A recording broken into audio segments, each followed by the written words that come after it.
There was over 500 million bookings with a B on Airbnb alone last year. Buy based off the 1% net rule of thumb. If I'm buying a property for $300,000, it needs to generate $3,000 of net cash flow. After all my expenses, everything, $3,000 that I'm actually putting in my pocket. We realized if I could get to 8 of these, that would replace my W-2 income. Like, that's the freedom number.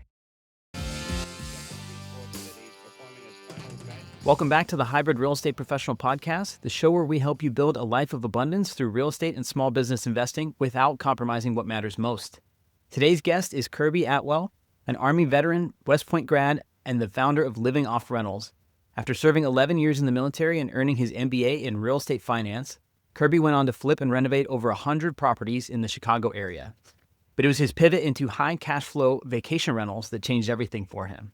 He now lives on a 45-acre farm in northern Indiana with his wife and kids, funded in part by a single 800-square-foot barn B&B, which we'll ask him what that means in a minute, and helps others do the same through his Vacation Rental Investment Blueprint program. We'll talk about how Kirby left his day job to pursue real estate full-time on 2 separate occasions and why the second time has been so much more successful than the first. We've got a lot to cover, so we'll jump straight into it. Kirby, welcome to the show. Aaron, it's awesome to be here, man. Thanks for having me.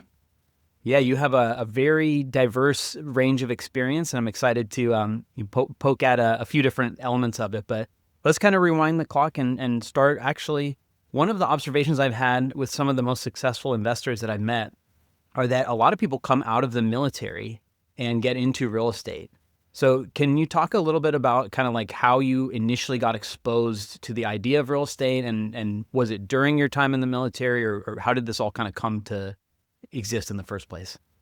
Yeah, I was actually kind of surprised about this myself, actually, because I've noticed the same thing on my podcast, and I've interviewed so many other military or veterans that had served in the military that are now in real estate and doing well. And so you don't think about those two skill sets as being similar, like one's more entrepreneurial and one's more like you follow orders and do what you're told. And but there is a lot of crossover. And so I left the military in 2011. I had gone to West Point, like you mentioned, and I served 6 years as an officer in the Army.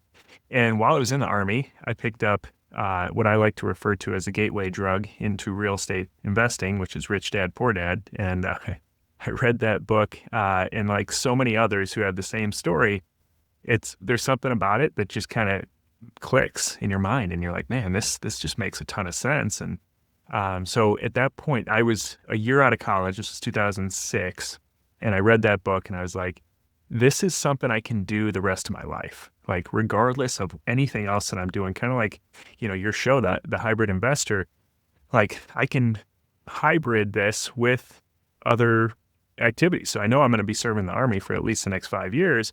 And then after that, I can either do this full time or do it on the side until I'm 100 years old. That's not like playing a sport or something where it's like you have a very short window. So I just fell in love with the idea of being able to build cash flow and wealth over time. And so I bought a couple properties in the Army, but then got out in 2011, and I didn't know what direction I was going to go. I just knew I wanted to do real estate.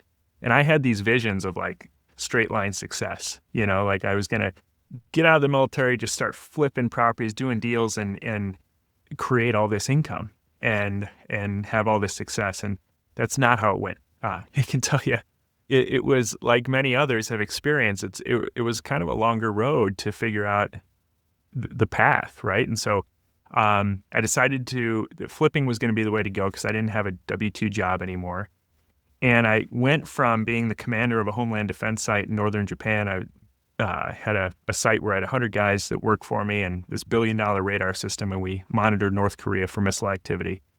And I went from that to moving into my parents' basement and hanging up the uniform and just being some guy who's trying to start a real estate investing company that's never really done any deals. So it was quite a transition of identity, and at the same time trying to get this business started. And so eventually I got one deal going, and I partnered with a couple friends of mine from high school, and then we did multiple deals at the same time, and we started to scale this flipping company. And that was my first kind of foray into doing real estate full time. Yeah, no, that's amazing. And you talk about the crossover of military skills, and even in my mind, discipline is probably the most translatable characteristic of the people that I've met that are veterans that also invest, because that actually, and leadership, you mentioned you had 100 people reporting to you. So learning how to build a culture around a team, how to hold yourself to high standards, and how to have the discipline to execute on a daily basis. Those are all skills to me that map into real estate. Even if you're doing, single family residential flips with a small team that aren't coming out of the military, I can see how that would map over. But it's really interesting what you said, that, you kind of had this vision for a linear path, and you were going to, find things that fit maybe a certain buy box or a profile. I'm guessing you had a certain number of, hey, if I do X number of flips, it'll give us the money we need to maybe go buy rentals. What was like the original plan other than get out there and start doing deals? Yeah, I wish I had a plan like you were kind of laying out there. It wasn't super detailed. And to your point too, just going back to the crossover, or I think the biggest skill sets that I developed in the military, and then I think you're right, absolutely. The discipline to just have consistency is a huge one. Learn that at West Point, there's structure to every single hour, every minute of your day. But then also, once I got into the military, being thrown into situations that you're not prepared for, I think at the moment, it doesn't feel like a great thing. It doesn't feel like it's a benefit or something that is positive, right? You feel like a fish out of water. But then looking back, that experience makes you so much more prepared in the future to be able to do that. And so getting out of the military, I had gone through all these situations where I showed up in Japan and I was like, all right, you're the guy in charge here, and it was like this ceremony of you're taking over as commander of this site. And my boss went back to Hawaii and I had to just figure it out, and so getting out of the military then and starting with real estate, I think I had an easier time wrapping my head around this new situation because I'd done that already, and I'd been exposed to those situations in the past. And I see this a lot with real estate investors. They kind of start in the flipping space because it feels, to me, it felt like, well, this is a way to generate income, right? I don't qualify. This is back 2011. They didn't have these DSCR loans that they have now, which are great loans for single family to 4-unit properties.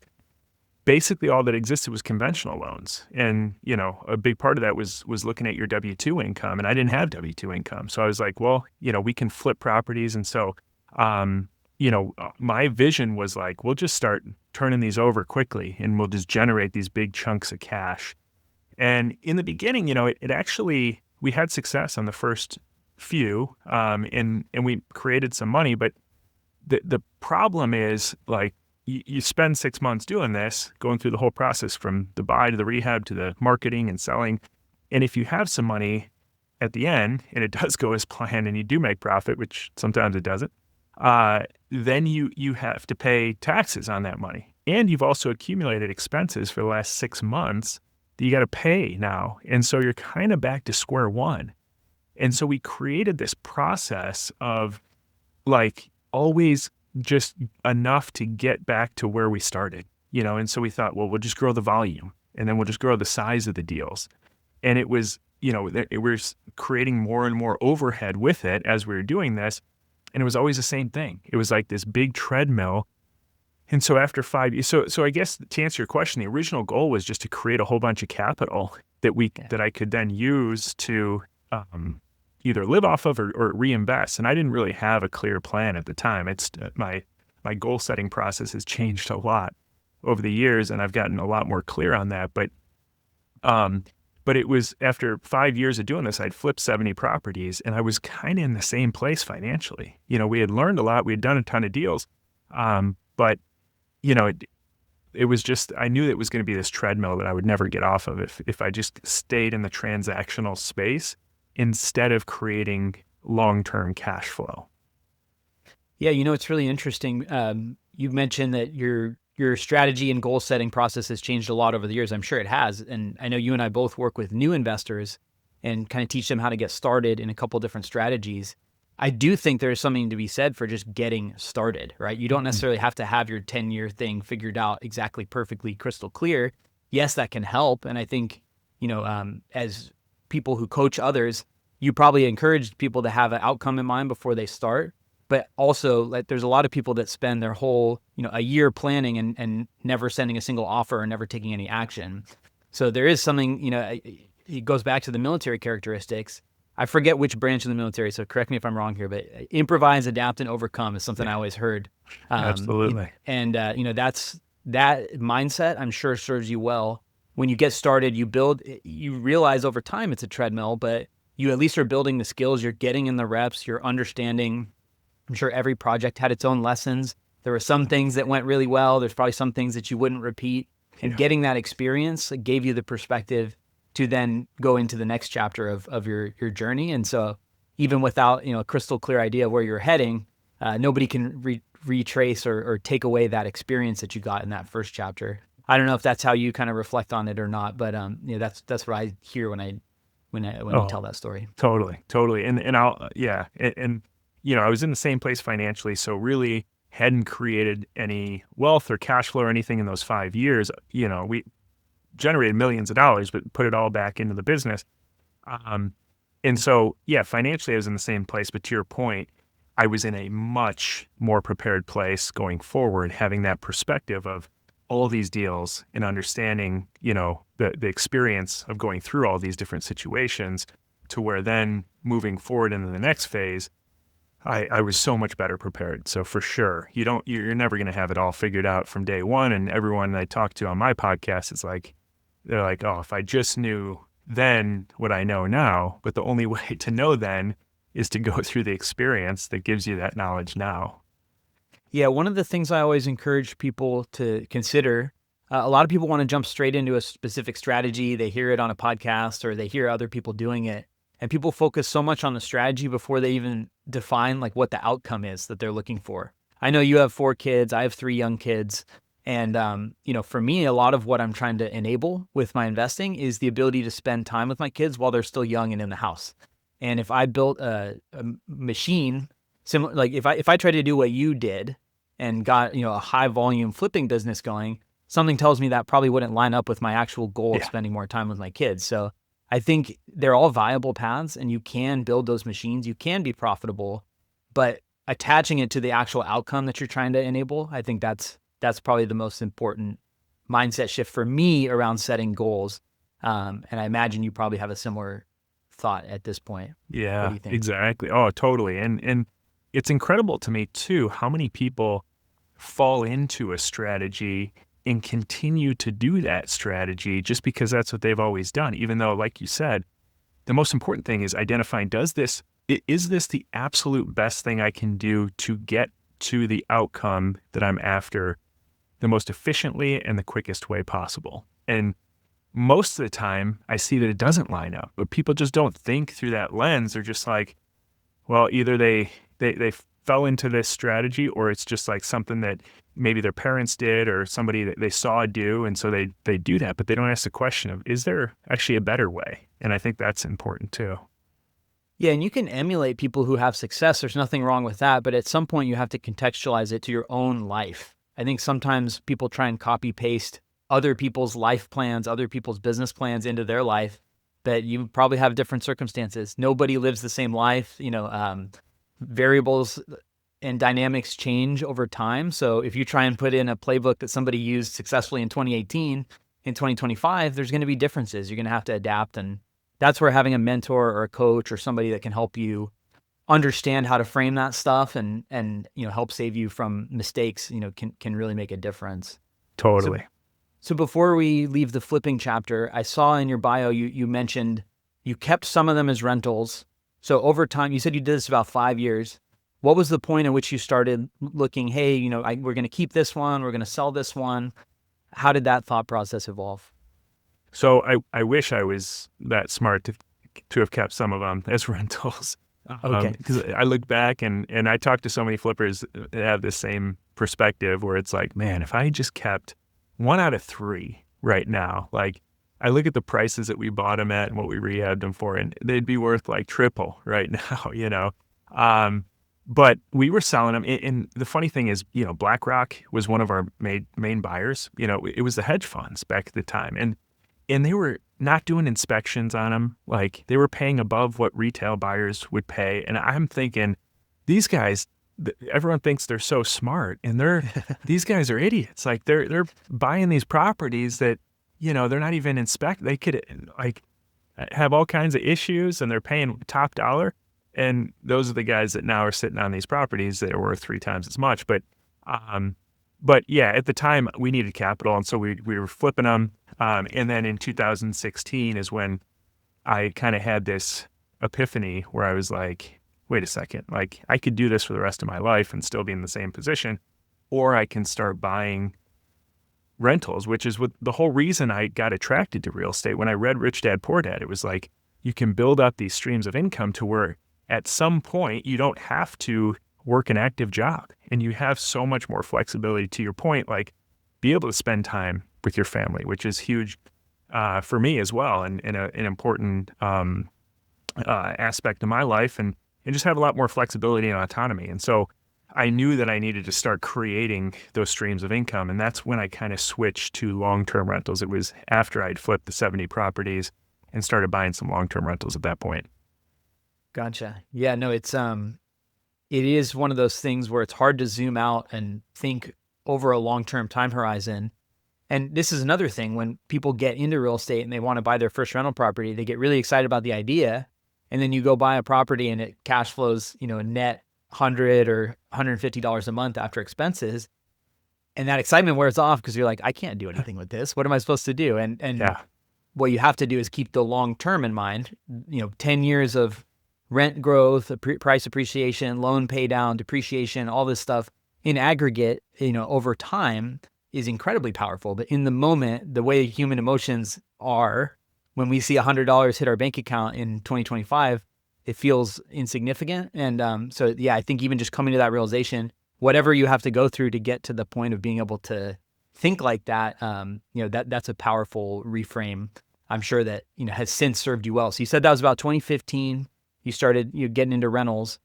At what point, you know, kind of fast forwarding, did you turn on to the idea of vacation rentals?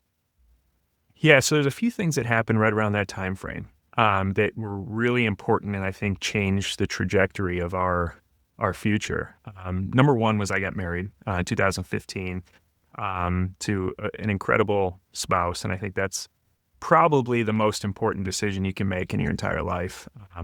You know, it just impacts every single component of your life and can impact it positively or negatively.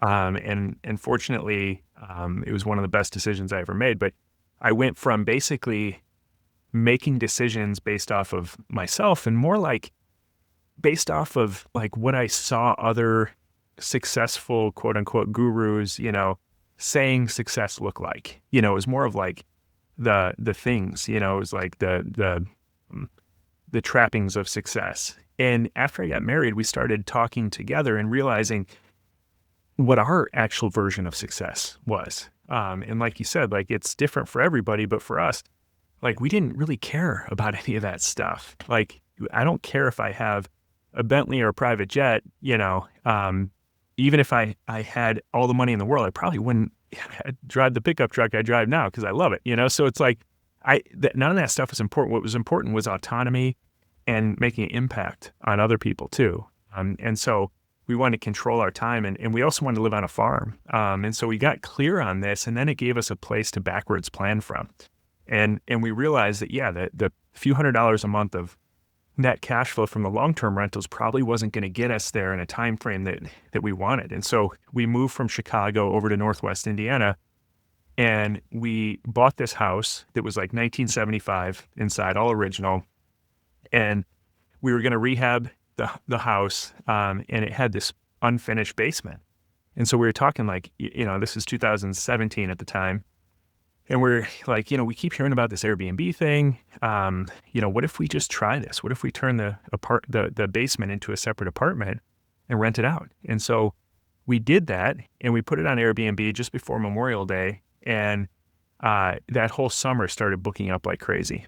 And we made $22,000 on this little dinky 1-bedroom apartment with no windows just over that first summer. And I was like, okay, I have long-term rentals that don't make 22 grand in a whole year. And I just made it on this tiny little apartment, short-term rental. So that was when the idea sparked, and we really were like, okay, if we can scale this, there's something to this. And then we did a few single family, and then we realized, okay, if we buy these small multi-units with multiple streams of high income coming in as short-term rentals, and they're in areas that are relatively budget friendly, we can create some really significant cash flow. And so we started doing that, and that just changed everything for us.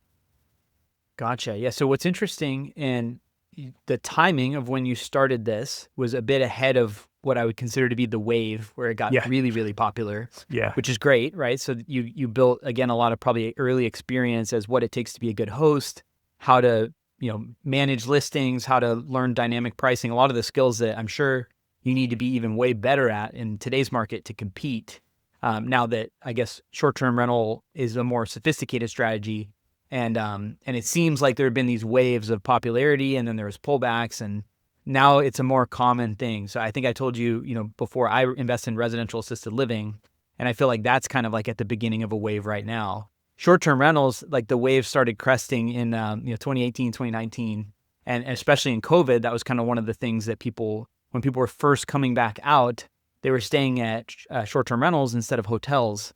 So it seems like there's been a few mini cycles within the bigger cycle of short-term rentals. And you also mentioned, you've rented extra rooms, you had single families, you had multi-families. There's so many options.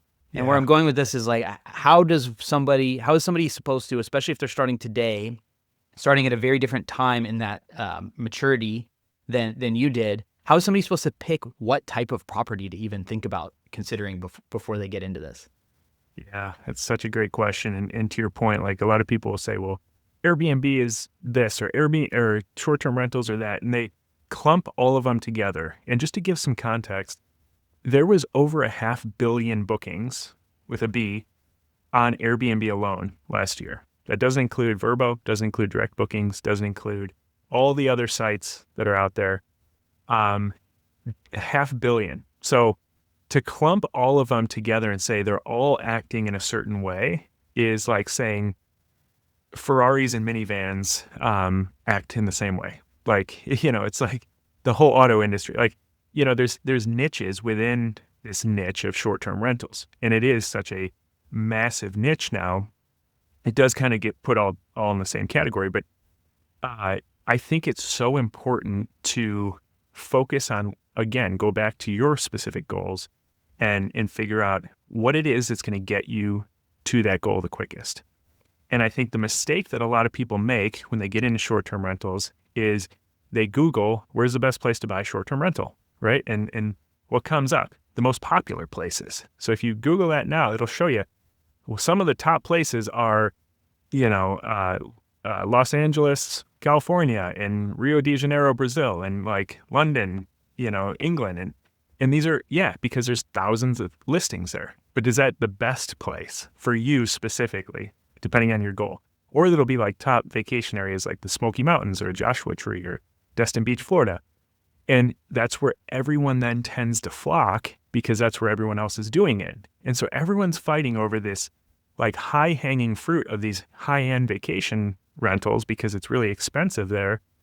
And meanwhile, there's a massive amount of people who travel just for general reasons. Like anywhere where there's population, there's going to be people traveling for weddings, for funerals, for work, for visiting family, for just any reason you can think of, like hundreds upon hundreds of reasons people stay in hotels.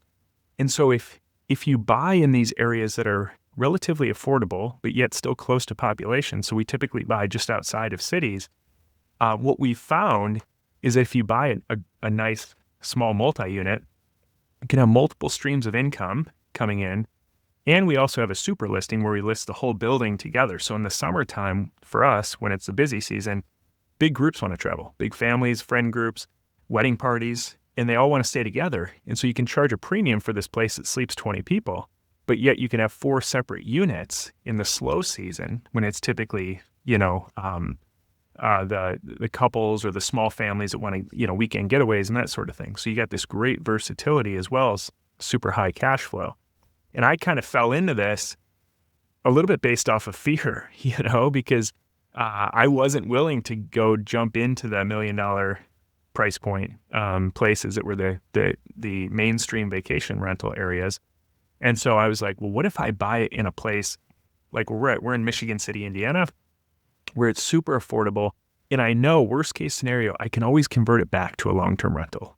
And I've kept that same strategy. Now we have 39 short-term rental listings, and every one of them could be converted back to a long-term rental at some point, and they still cash flow. So, even if there's a financial meltdown or regulation change or any of these other things that could come up, I'm still in a really good situation. I'm not going to lose my properties or anything like that. Yeah, having multiple exit strategies, or at least available options to exit or hold, right? To your point, it's not even an exit. It's a multiple hold strategy that you could convert it to long-term rental, and hopefully you would at least be breaking even after expenses, if not making a little positive. But I guess, so really important points you're making. It is, I think if you only examine short-term rentals at the surface level, you are going to kind of gravitate towards those more popular destinations where you either have to buy an existing one that's going to be priced at a premium, or you have to be really crafty and resourceful and find a good deal that you can get favorable financing on and set everything up yourself and do it and compete with people that already do have existing listings. Both of those sound like paths of very high resistance and friction unless you have a steady hand guiding you. But there are all these other options available. I had this misconception, which I'm happy for you to correct right now, that after that COVID boom where people were all staying, like every available Airbnb was pretty much booked because that's where people were comfortable staying. But then in 2022, 2023, some of the listings that were those spare bedrooms, they were these not really competitive, there are no real competitive amenities. They were available, but they were no longer attractive as people started going back to the hotels. A, is that a real trend, or is that just me making that storyline up in my head? And B, is there a, can you still compete with those kind of like spare room or I guess entry level type listings in today's market? Yeah, it's a great question. I've never done spare room. Like we've never rented out an individual room in our house. We have done the separate. I've house hacked ever since that first basement apartment. It just worked really well. It was a separate apartment, totally blocked off, so they had their own space. Came and left, and didn't impact our life whatsoever. And then we moved to this farm where we have a barn B&B now, and that's our house hack here. But to answer your question, I think you're right that there was a lot of just kind of garbage listings that were getting, these hosts looked like geniuses because they just set up anything and it was booking out. Like after COVID kind of settled a little bit, like summer of 2020, all of a sudden just bookings just shot through the roof because people were just wanting to get out of the cities and travel, and there just wasn't nearly enough of them to support the travel. And so everyone did great no matter what. Competition is interesting with short-term rentals, though. If you, like today, now that, we kind of have more of a settled market, if you look at any market, there's really like the goal is to be ranked on the first or second page of Airbnb, right? It's very similar to Amazon. Like if you're going to buy a product, you look at the first or second page and you look for the highest ranked product, and that's what you buy. And that's the same as how it works on Airbnb. Like you search for an area, the top ones are going to come up. Airbnb wants to show you the best ones or their most recommended ones based on a combination of reviews and pricing. And people just book off the top ones. They're not going to page 40 to look at your property. And so if you think about a market like, for example, Scottsdale is a very popular short-term rental market. There's one first page for Scottsdale. So if you put in Scottsdale, you want to stay there, there's one first Airbnb page, and there's also one first Airbnb page for a place like someone in my program just finished a property in Sault Ste. Marie, Michigan, which is in Upper Peninsula, Michigan. Most people have never heard of it. It's right on the border, but it's a great place to own a really affordable short-term rental because there's a lot of stuff going on, a lot of infrastructure being built, a lot of travel through there. And there's one first page there. But when you compare, if just pull it up for the fun of it and compare the first page listings in both locations, it is unbelievable the difference. Like the ones in Sault Ste. Marie, it's like just like a random iPhone picture of just, maybe the bed's made, maybe it's not. Maybe there are cats in the picture. It's like just somebody who decided I'm going to try this thing out, and it's not a business. It's not something they're taking very serious. Scottsdale, it's an arms race of amenities. Like you literally better have the top pool, not just a pool, but like the waterfall. You better have the pickleball court. You better have like in next week somebody's going to one up yours. And because there's only so many people who can afford that high-end vacation, and you have to be the top one. And so the top page of the thousands of listings in that market is extremely competitive. But then it's easy to dominate these smaller markets. So competition is really interesting when you start to compare it locally and with the type of property that you're renting out. Yeah, I think this is a really important conversation because, again, me not having focused on short-term rentals myself, but being very aware of, or at least trying to pay attention to the trends and also knowing a lot of people that have done this, the prevailing theory that I hear is that it's more of that arms race of amenities that you're mentioning. But to your point, that's if you try and go compete in these very saturated markets, which you probably can do. It's not that anybody wouldn't be capable of doing it, but it's more capital, it's more money on marketing, and probably a lot more stressful to try and, because like you said, you could have the nicest listing today and then somebody, in October opens a new one that has all the same amenities plus a couple more, and all of a sudden you're struggling to keep up with them. So in your program, and like with the type of people that, you're usually helping, are you trying to help uncover these areas of opportunity, like these smaller markets where the entry points are more affordable? You give them the systems to compete in a less crowded pool. Is that like a common strategy, or is it really all across the spectrum? No, that's exactly it. Yeah. A lot of people I work with are either just starting out for the first time, or they're people who own the Smoky Mountains $1 million cabin, or the Scottsdale, desert oasis property. And they paid $1 million for it. When I ask them, what's your cash flow on it? Most of them default to, well, my gross income's $100,000 a year. I'm like, okay, what's your cash flow? Nobody wants to talk about the bottom line on those properties. And they're like, well, I'm making like $500 or $1,000 a month. And, and they justify it because they own this Instagrammable property. And they're like, well, long-term, it's going to appreciate. So I can justify this. And meanwhile, in these really affordable properties, I buy based off, and this is what I recommend to everyone I work with, buy based off the 1% net rule of thumb. So if I'm buying a property for $300,000, it needs to generate $3,000 of net cash flow after all my expenses, mortgage set aside for maintenance, utilities, lawn care, everything, $3,000 that I'm actually putting in my pocket that I can pay my grocery bills with, can pay my personal mortgage with. Like that's the freedom number at the end of the day. I don't care about gross, but if you buy a $300,000 3 unit that's relatively turnkey, typically in the Midwest, you see these price points, that could bring in $2,000 a month per unit easily. So that's $6,000 of net cash flow coming in. And then if you subtract out your expenses, and $3,000 worth of expenses, you're left with $3,000 of net cash flow, just as rough numbers.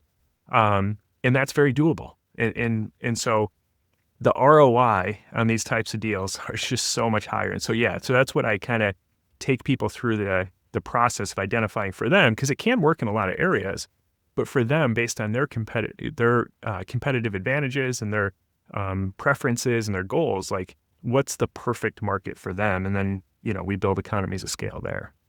It's really fascinating because, I run a program where we teach people how to invest out of state, and our primary focus is on long-term rentals.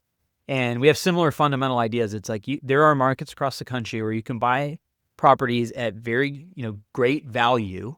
They're still affordable. You can still get decent cash flow, and long term, over a long time horizon, it's a sustainable strategy that doesn't involve you having to put $200,000 down to buy down rates on a property just to barely get it to break even in cash flow because you think you're betting on long term appreciation. Some people do that, and it absolutely can work, especially if you can endure whatever ups and downs come in that market. But it's a stressful way to live, and kind of the approach that you're taking is very similar to how I think about these more stable markets. It's also, I sometimes draw the parallel between stock investing, right? Like some people bet on the Tesla and the big growth stocks, and that can work really, really well in the long run. But if you're 100% indexed on growth stocks, then you're going to be riding a roller coaster every day. Yeah. There's the idea of this kind of like dividend stock or these more stable legacy companies, blue chips, if you will. And, the Midwest markets and the more stable, less volatile markets are the ones I kind of think of as like the dividend stocks. Yeah. You can buy at good value. You can create good cash flow over a long time horizon. It's going to work out probably to accomplish every financial goal that you may ever have. And it'll probably be a lot less stressful than trying to play, especially if you're doing this on the side, like while you're working full time or while you have kids. Unless you're going to make it your main thing to be, I'm going to be the best competitive short-term rental owner in Scottsdale. Like, you're competing against people who probably do have more time and resources. So that's where that kind of goal setting and lifestyle stuff we were talking about earlier, like what's the end outcome you're trying to enable? Is it to have more time freedom and, enjoy your life? Or is it to be super competitive and work 60 hours a week to stay afloat? So I really like the approach that you're taking, and how you kind of, instead of trying to go straight, upstream to the cream of the crop, which I'm sure you can help people with too. Mm-hmm. You're also providing this alternative perspective that there are other markets where you don't have to do that, and you can still find success. Yeah. So yeah, it's really absolutely great. Absolutely. So what is the barn B&B, and how does a single 800 square foot listing potentially pay for, I believe you said, your entire living expenses on a 45-acre property, but fill us in a bit. Yeah, well, the entire mortgage, and that was as of before we just refinanced. So I just pulled out a ton of cash out of our property because it's appreciated so much since we bought it just in 2020. So the mortgage is a little bit higher now. We used a VA loan, which is great terms and everything. So the B&B doesn't quite cover the entire mortgage anymore, but it's pretty close. And so we bought this product. So we initially moved over to Northwest Indiana and moved right on Lake Michigan and had no yard. And then we started having kids and realized this wasn't the smartest setup for a growing family right on the lake. And so we knew we wanted to move out more to the country. We wanted to grow some of our own food, have animals. And so we moved about 20 minutes away from there to buy this farm. And it's a 45-acre farm. And my parents actually ended up moving in next door to us too. They moved out from Illinois.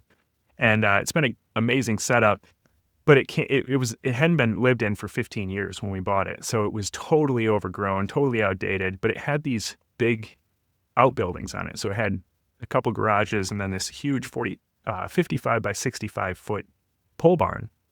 It was built in the 90s, and they were using it for animals. So it was, all unfinished and in rough shape, but we rehabbed the whole thing. And so that's where I'm sitting right now. My office/studio is part of it. But it's so big that you could use it for so many different reasons. And so I can work out of here, and run my business out of here. And, we've got a big gym, that our guests can use as well, that we created so we could cancel our gym membership, and so my dad and I both use it regularly. And then, we built a barn B&B in the corner. So it's an Airbnb. It's in this barn. It has a loft upstairs. So it sleeps 6 people. And it just stays booked out like crazy. We have almost 200 all 5-star reviews at this point. We have 190 reviews, and every single one of them is 5 stars. And these are people who are literally sleeping in a barn. You have to go. And so when we did it, we're like, is this going to work? We didn't really know. Again, like, you don't know all the steps, but we looked at others and we realized that sometimes these unique setups actually perform the best. And people we actually thought it was going to be all city people wanting to come out to experience the farm. Ironically, it's a lot of farmers and a lot of people in the country that are like, I have no desire to be in the city when I travel, so I want to be on a farm because they like that lifestyle. And so, we have our chicken coop right outside the door with 50 chickens, and there's roosters in the morning and stuff. And so we're clear with our guests, like, this is a farm. Like, you're going to hear farm noises. It's just done really well. And so it stays year round. It stays pretty booked out. I mean, we probably have like an 80% occupancy rate. And in the summertime, we can charge quite a bit. And it's paid for our whole property. So this is just like a kind of a creative house hack. And we feel like we would never not be in a house hack situation, whether it's renting out a barn, a basement, a finished garage. It just, when you eliminate your cost of living, whether it's rent or your mortgage, it's not like a one-time, I eliminated my mortgage payment. It's like forever. Like what that does to your personal finances, this is like one of the absolute most impactful thing anyone can do to their personal finances is figure out a house hack situation, whatever that is for you, whether it's renting a room in your house, buying a duplex, whatever it is, where you can offset your cost of housing. It just changes your financial picture into perpetuity. Yeah, no, that's amazing. And I think too, this might just be a limiting belief of my own, because obviously there are solutions, but we had 3 kids in the last 3 years, and it really changed. Knowing what I know now, I wish I did a lot more house hacking before we did that.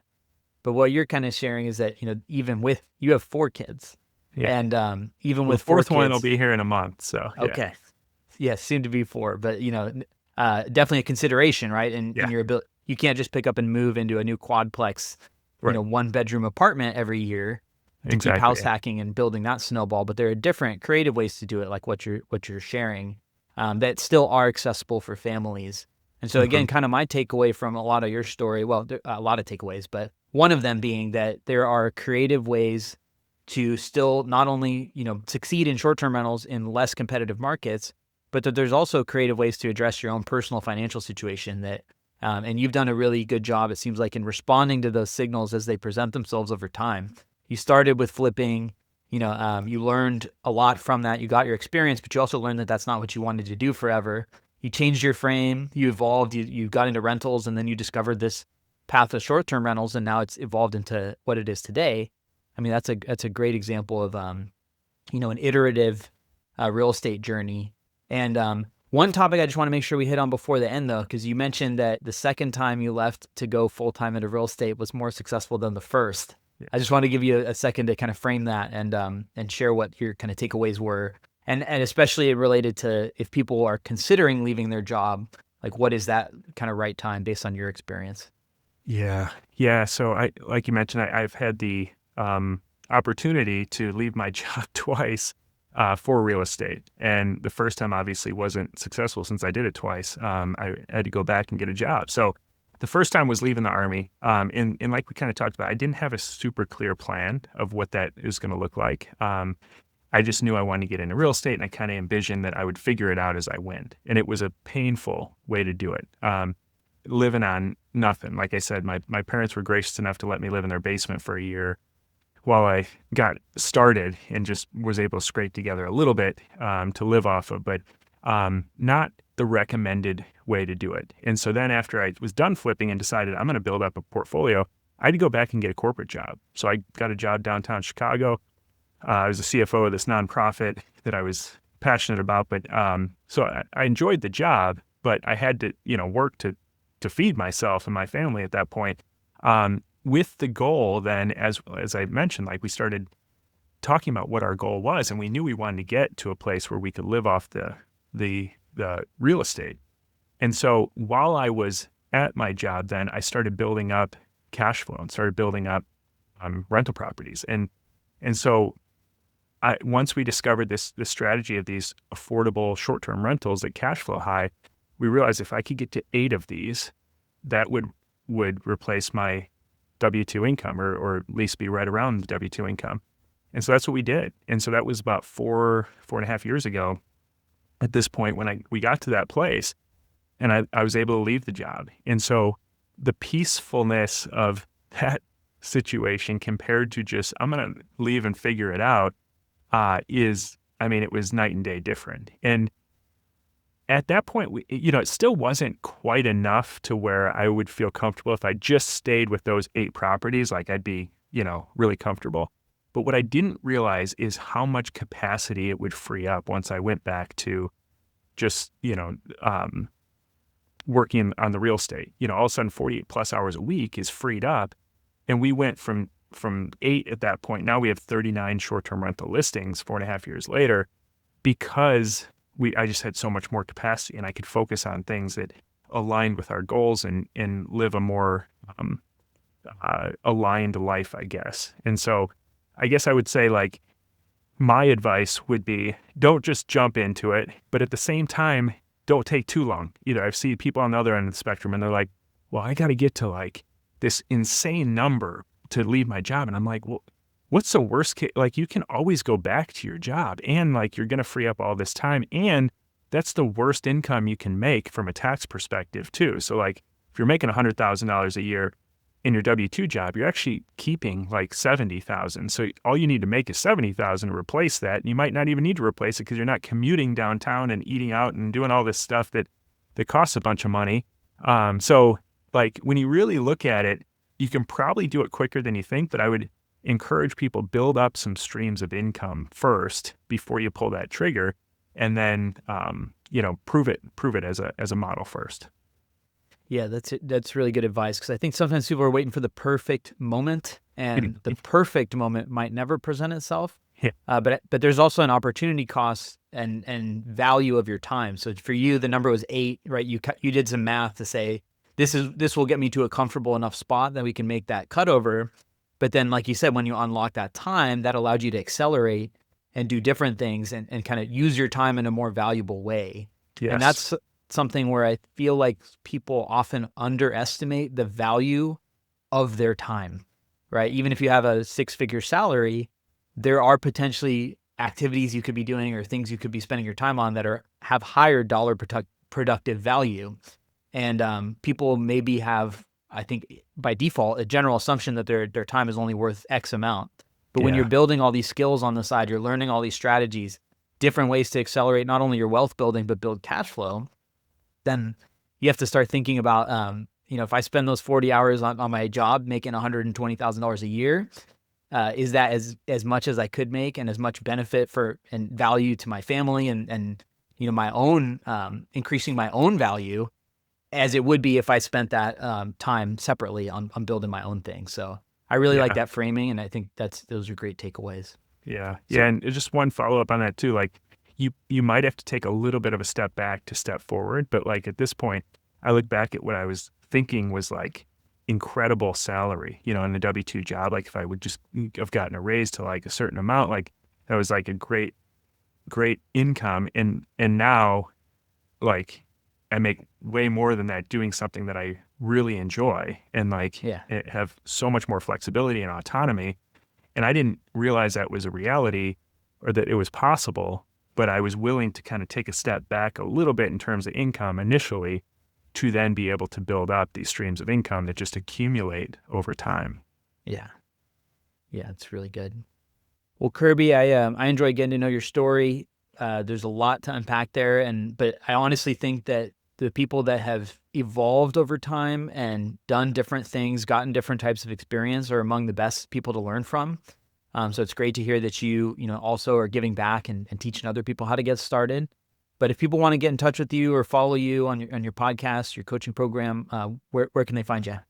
Yeah, I'd say the best place is probably just go to livingoffrentals.com/start. I've got a web class that I just recently recorded and delivered there that you can watch, that's about an hour long, that walks you through my entire strategy step by step of how I think about things, example deals that we're doing and other people I work with are doing. And so that's probably the best place to really learn the most. And then there's a link there. You can always book a call with me too if you want.